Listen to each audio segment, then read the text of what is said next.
What am I saying? What am I talking about? How does it go? I'm Felicia Williams, and you're watching Cooking with Fe. That's the Disney Channel thing, but...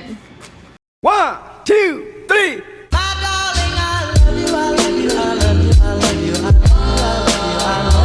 Hey everyone, welcome back to Cooking with Fe, where we go from the closing table to the kitchen table / you know the deal, the kitchen island. So grateful to have you guys back. Now we are in full swing summer. Texas heat is back. The rain has kind of gone away, but there's still some clouds in the sky. We may get a little more rain, but it's pool weather officially, and y'all got y'all kids. Grateful I ain't got none of them. Grateful I ain't got none of them. Y'all have fun though. But today we are making a snack. Everyone, it's not really a snack. It could be a snack. It could be a meal. Either way, we're making nachos. Okay? We making nachos. Let's get started. Okay, so right now I am debating whether, rewind. Today, of course, I am a pescatarian, as you guys know, so I don't do the pork, I don't do the beef. I will eat some fish though. I will have a piece of salmon. But nachos, salmon and nachos, you know. Okay, but we have our veggie griller crumbles, aka ground beef, but make it vegetarian. And this is the Morningstar version. My mom did specifically say the Beyond Meat, but the herb didn't have that. I got a lot of things to say about the herb. They moved the entire store. I was lost for a good minute. Disrespectful. So yeah, now you can microwave these or you can cook them on the stove. I don't know what I want to do. I think I'm going to cook it on the stove because I feel like if you cook it on the stove, it tastes better versus than microwaving it. So we're going to head over to the stove really quickly. We won't be there for long. So let's switch this angle up. All right. So, let me turn this on. You're going to put your, what is this called? Your stove. We're going to go in the middle of high and low. We're going to hit a little medium real quick.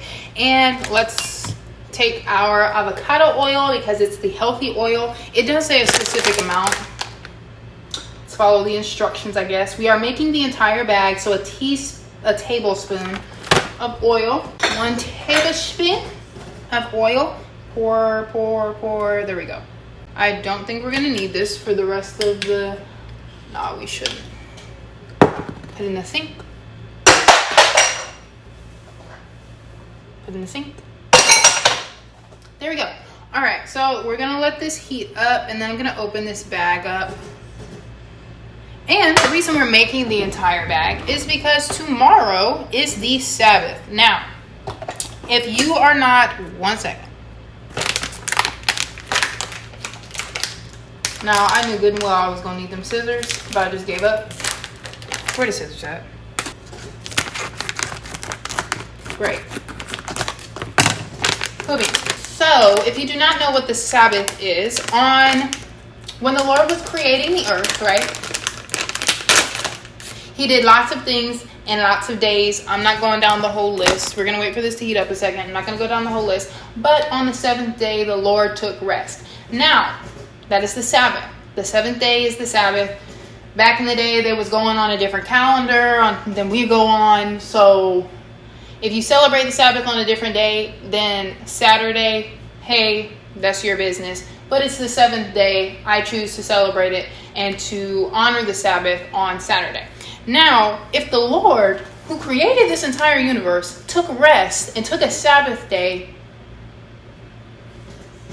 why? And then told us multiple times. It is one of the 10 commandments. Let's put that out there. We'll put the scripture on the screen. It is also one of the 10 commandments to honor the Sabbath, okay? So we must take rest. But we're making the whole thing because tomorrow I'm not going to feel like cooking.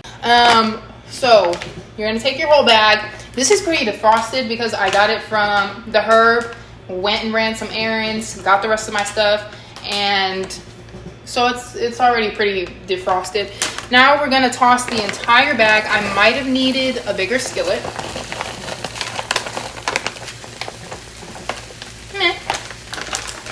Over here. Spatula me. And we're just gonna cook the frost away, really, because it's plant-based. Really, you just need to de-thaw it and warm it up and season it. So that's what we're doing. I've got garlic salt, onion powder, and seasonal salt / seasoning salt. These are my 3 seasonings. And I'm gonna sprinkle, use the sprinkle side, not the whole. Sprinkle some on all of this. Season up your meat real good. Nobody wants bland meat. When I did cook meat, I used to either over season or under season, so I'm very grateful that I don't eat meat anymore. Because it was so hard to taste. When the meat is raw, you can't really taste it. Versus this, you can taste it as you go. So, we hit that up. And now, we wait. We wait till it's a bit defrosted. And we're just cooking in the kitchen. Alright. Now, next, which I should have done while that was cooking, I didn't, but that's fine. You're going to grab a saucepan. So you're going to take your cheese. We got the gourmet nacho cheddar cheese sauce. I'm supposed to get the other one again. What the herb got. We got what the herb told. We got what the herb got. What the herb had. Here. Open up this bad boy. Ooh. Stick. Empty contents into a saucepan and heat on stove for 10-15 minutes on medium heat, or place it in the microwave. Okay, so we don't need to add anything more. I'm gonna scrape the excess of the can right there. And I did get 2 cans of this. I don't think I'm gonna need 2 cans. There we go. I'm definitely gonna need a spoon. All right, so you're gonna, there we go. Also, if you hear like weird noises, my neighbors are getting their roof fixed or something. I don't know, something's happening over there. So we got tinkers tinking away. All right, let that warm up. Cool beans. In a second, after that's warmed up and nice and liquidy, you'll see the consistency in a second. We're gonna be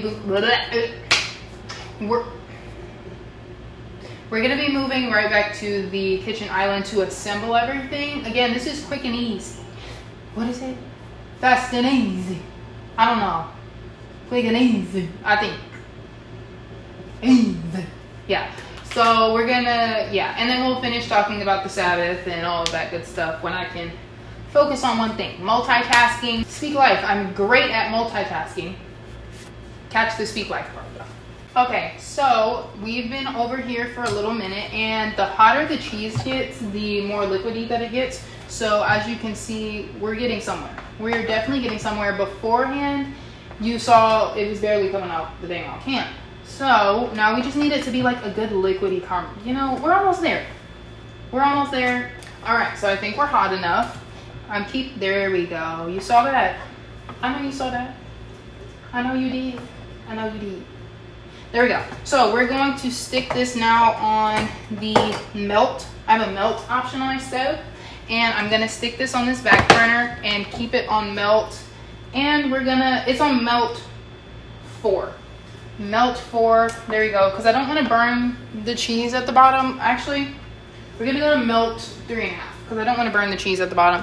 But we're going to start configuring our bowls and stuff. So let's go back to the island. Okay, so we're back at the kitchen island. And let's take a look at this can go away. Let's take a look at our ingredients. We've got sour cream, we got pico de gallo, we've got jalapenos. We've also got, what is this? This is rotel. We've got rotel. We've got some mild banana pepper rings. Also some pickled red onions, some lettuce, and our chips. So we're gonna open our chips first.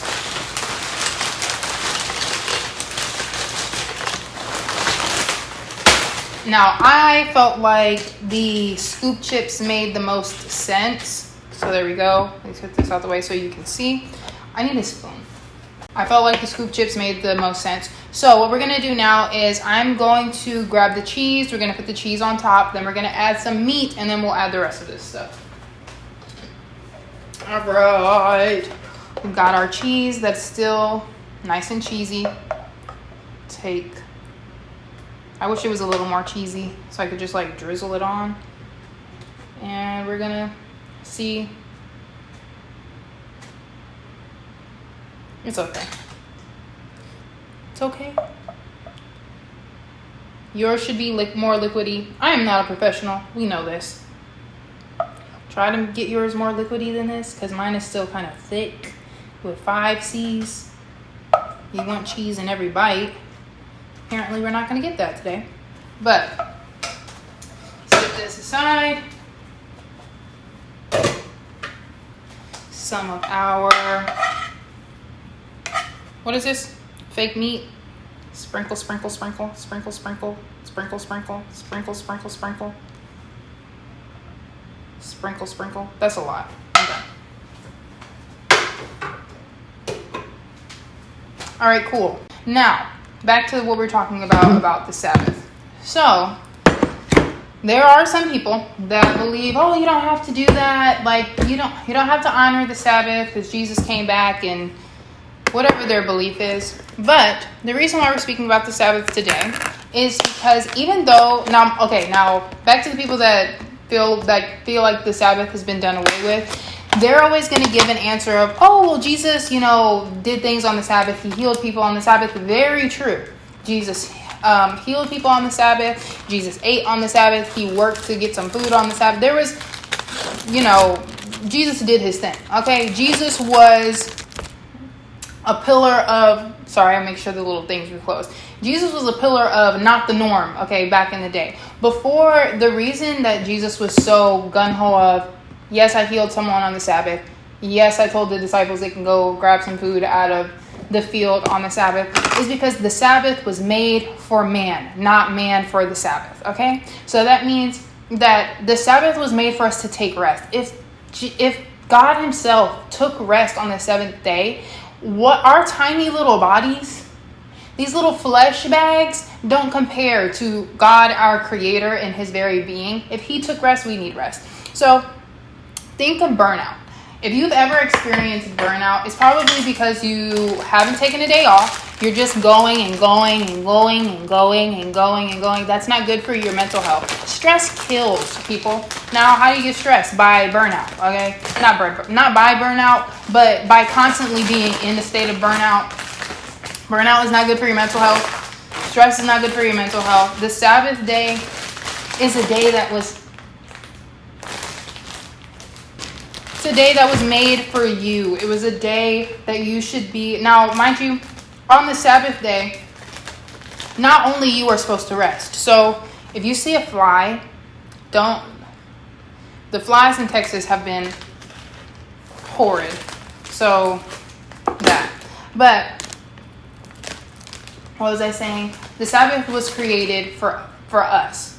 The Sabbath is for man, not man for the Sabbath. So not only you were to take off. When we look at what the Sabbath was, the people that worked for you, your manservants, everybody got a day off. Imagine if everyone was to have a day off and be able to relax and let your hair down. The Sabbath is for you to spend time with the Lord, to honor the Lord on that day, to take rest, okay, to let your hair down. That's what that is. It's important. It's very important. Spend time with your family.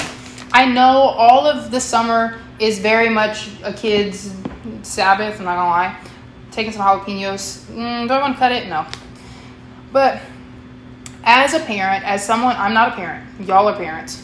Or even as if you're like me and you're in your 20s, learning to sit down and kind of take a break is very important because the world tries to get us on this, rush everywhere. You need to be fast paced. No, you don't.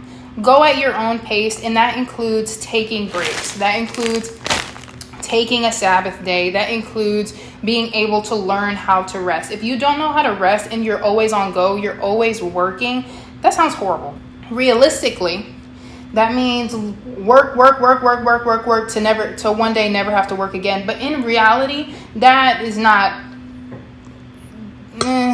in reality, someone's going to have to work. Okay? If we're keeping it 100, if you have something that is giving you passive income, there is still some type of work that you have to do. You work constantly, whether you're working on relationships, where you're working for funds, for money, whether you're working on your emotional state. There's always going to be a progression. You're always striving towards something. So learning how to take a break and rest, learning not to shut your brain off, but to meditate on the word of God, to let him bring you rest through the Sabbath, through his word, through every day is very important. It's a key factor. Don't let stress drive you to the grave faster than what God has planned. What else do I need? Oh, this needs a fork. Let me get a fork.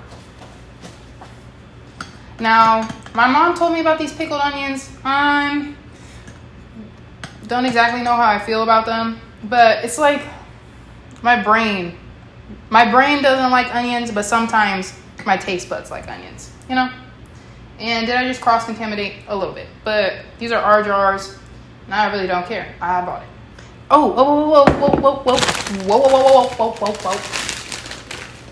A little bit of this, a little bit of that, salt in. There we go. Voila. So, take a Sabbath day. Really, that's the point of it. To remind you to honor the Sabbath. And the Lord did not do away with the Sabbath by healing people on the Sabbath, okay? He was proving a point to the Pharisees. Context. He's proving a point to the Pharisees. He's not doing away with the Sabbath in those scriptures. Just want to say. Do a dollar for Daisy. Oh, also, if you think, I can't do a Sabbath day because my job, it's a religious practice. Threaten to sue them. That's what I did.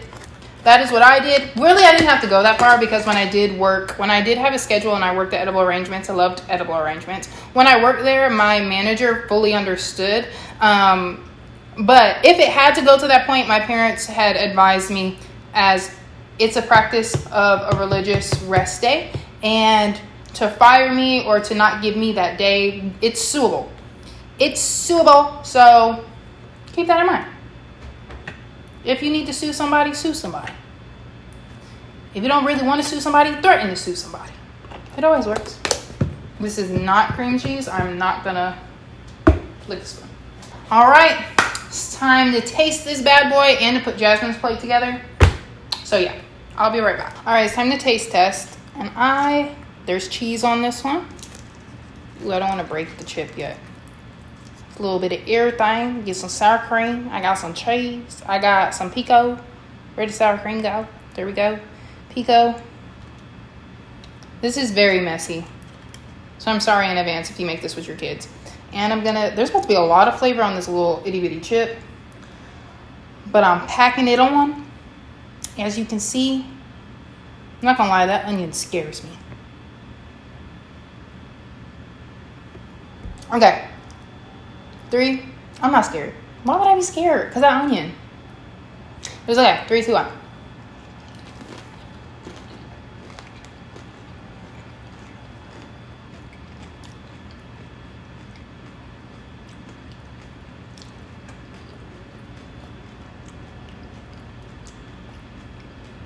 Okay, so there's a lot of taste going on. Maybe you shouldn't have jam-packed the one chip with everything. But I feel like that's what you're supposed to do. Not spicy. But it's good. It's good. I didn't have a lot of meat on that one. Maybe that's what it is. Because really all I tasted was a banana pepper and a jalapeno. So maybe that was it. Get some cheese on this bad boy. Some cheese. Where the cheese at? Really? It was cute and aesthetically pleasing for when it needed to be. But right now, it don't need to be cute and aesthetically pleasing. Really, what I would do is I would crumble all this up and I would make like a little salad. There we go. Do I need something else? No, I got a little bite of everything. Meat is seasoned very well. Good job, Felicia.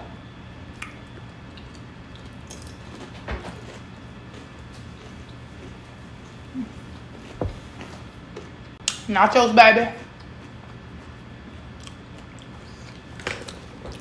You need to come get you one of these. It's a chicken salad. Ooh yeah. Ooh yeah. Ooh yeah. All right, hold up. Thank you for watching Cooking with Fe. Be back here same day, same time for a different recipe. Yeah. Do that. Peace out, homies. 1, 2, 3.